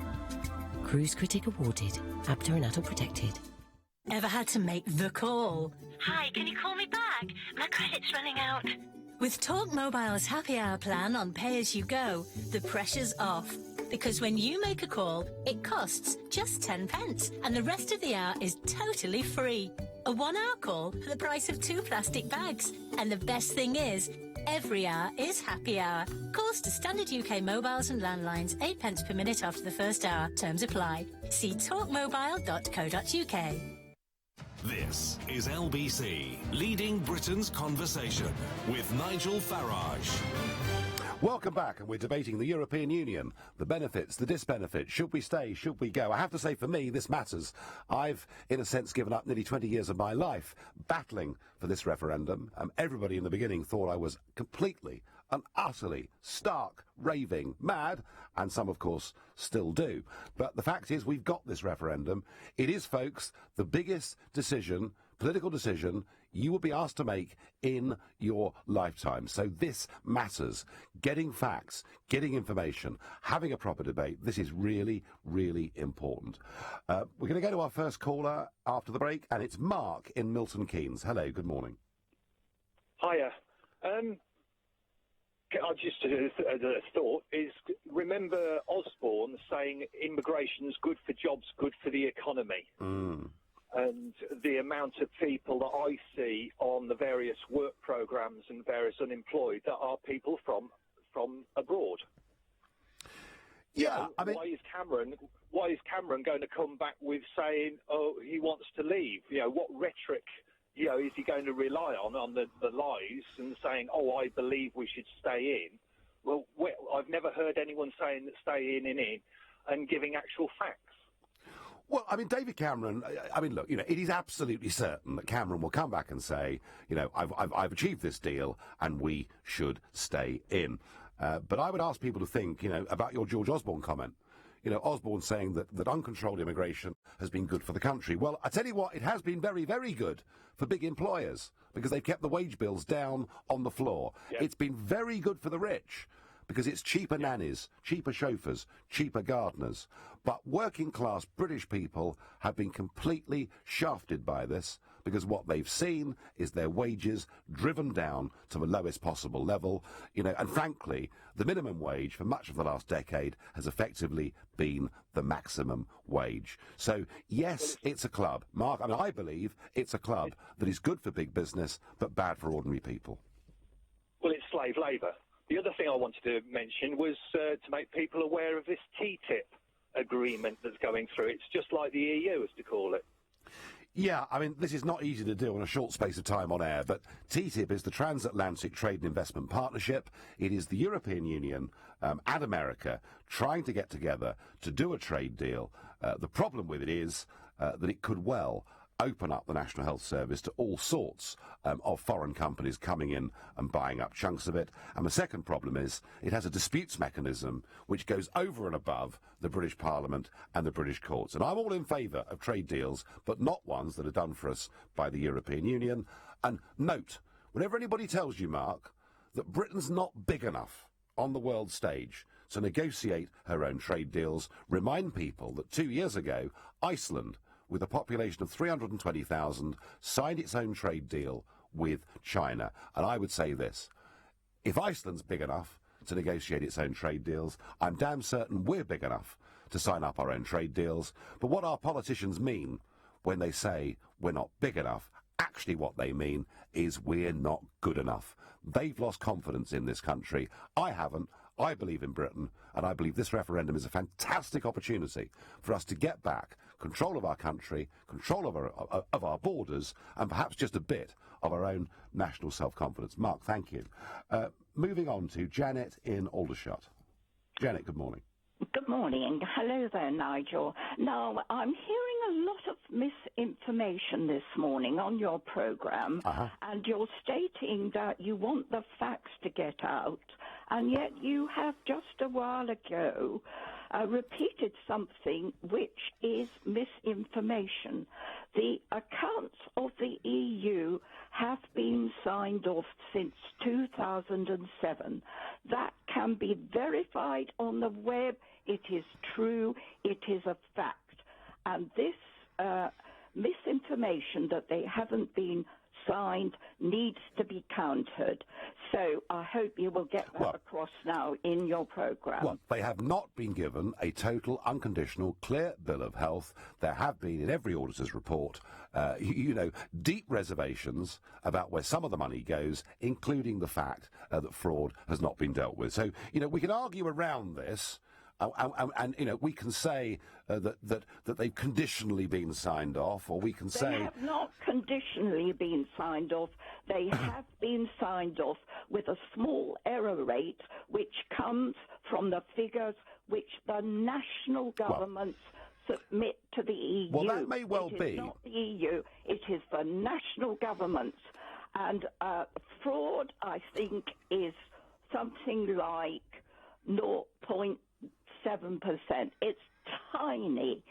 If the Court of Auditors had to audit the accounts of some of our government's departments, you would find more error rates there than you do in the EU. So I just want to knock this one on the head. One expects... Well, Jenna, I'm sorry, but you haven't convinced me because, every year, we see those audited accounts going through and being approved by the European Parliament, and there are still great reservations over them. A lot of this, though, is cultural. The attitudes of northern European countries and southern European countries towards accounts and public money and how they're spent are different. But what I will give you, Janet, as a fact that you can't dispute with me, is that our net contribution to the EU is £34 million every single day. Do you think that represents good value for the British taxpayer? I thought thought you were saying before it was 55. It's now only 34. Let me be clear, Janet. I said it's 55 gross and it's 34 net. Much of the difference between gross and net is money that we wouldn't choose to spend in that way. But even if we take the net figure, are you telling me that you think £34 million a day is better value than potentially one new district hospital every week? It is tiny. It represents about 0.5% of our gross GDP. It is a tiny amount if you put it in the context. But I'm afraid you never put things in the general context. But yes, I'm sorry, I don't know why I'm listening to your programme, because I knew it would be very negative. But I do think that if you want facts to be known, they have got to be true facts. Absolutely, Janet, and that's why I asked you whether you thought £34 million a day was good value. Look, Janet, I'm not being negative, quite the reverse. I think Britain is good enough. I believe in my country. I believe we should be a self-governing, independent, proud democracy. Let's trade with Europe, let's be friends with Europe, but let's open ourselves up to the rest of the world. Nobody could be more positive than me about this referendum. I see this potentially as a liberating moment where Britain gets back its own self-confidence. Right, we go next to John from Hailsham. John, good morning. Yeah, good morning, Nigel. I certainly think you was very polite how you dealt with that last lady. I mean, if anyone can actually think of £34 million net per day to be wasted is an insignificant figure. I don't know exactly where they're coming from. And then what I would like to say quickly, in Britain at the moment we've got a minimum wage which is almost 3 times what it is in, say, Romania. Oh, it's more. John, can I just correct you? Yep. It's 9 times that of Romania. 9 times. Yeah, but go on, continue. Yeah. But obviously that makes the situation even worse. So obviously with them kind of figures, we are never going to stop netting immigration coming into Britain and reducing the possible wages British people can earn. And my other biggest worry, to be honest with you, Nigel, is something Cameron will never address, is we are at this point very close, I think, to Turkey becoming an EU member state. And if they do, I mean, obviously if they do become a member state, then we are going to literally see hundreds of thousands of Turkish people come into Britain, aren't we? And exacerbating the situation. John, 2 quick points. Yep. This government has announced that it's going to up the minimum wage significantly to be a living wage, something which I approve of, given the wage compression that people have suffered over the last few years. I want people to be better off. The problem is that new living wage isn't just there for British people, it's there from people from all across the European Union, including countries like Romania, where, as I say, already our minimum wage is 9 times as high. So all it's going to do is drag more people in. As for Turkey joining the European Union, 97% of the country is in Asia, not in Europe, and I think it's complete and utter madness that Turkey should join the EU, and yet our Prime Minister, Dave, has supported this over the course of the last 10 years. I find it extraordinary. Well, I think, and also, Nigel, I think logically you're the only person, the only politician that actually does make any sense on this. I mean, Britain was the greatest trading nation in the world for centuries, before anyone ever drew on. Absolutely. Before anyone ever thought of the EU. Yeah. And clearly and obviously we can survive very well outside the EU. And the fact that we are paying a net contribution of £34 million every single day, it's just total madness. John, I completely agree. The idea we couldn't do business without these big glass and steel structures in Brussels and lots of overpaid bureaucrats is nonsense. And it's put about by people, basically, who've never done a proper job in their lives. Thank you. And the last caller we're going to go to today is Mark in Romsey in Hampshire. Mark, good morning. Good morning, Nigel. Big fan, I have to say. Thank you. Completely behind you on everything you say. My big concern, I'm going to be very, very brief. Yep. What happens if people follow the propaganda, in my opinion, and vote to stay in the EU? What will be the timetable after that, in your opinion? Well, I can't contemplate that, Mark. How could I? I'm about to go into what is going to be the political battle of my life. I think we've got the opportunity of winning this referendum. It can be done. If we were to lose, then the issue is dead. I would have thought for a very, very long time, and I think we'll see our country, frankly, further humiliated. So that's. But Mark, we can win this, and thank you, and thank you for your call. Right, that's it. My 2 hours are up. I don't think I've done anything too terrible this morning for them not to have me back another time. Who knows? I hope you've enjoyed it. Thank you for your engagement. We've had a massive number of people ringing in and trying to engage with these two big subjects, security of our nation and our vote in this referendum. And don't forget, you can listen to LBC whenever you want, wherever you are. You can download the free LBC app on your mobile or your tablet and never miss a moment.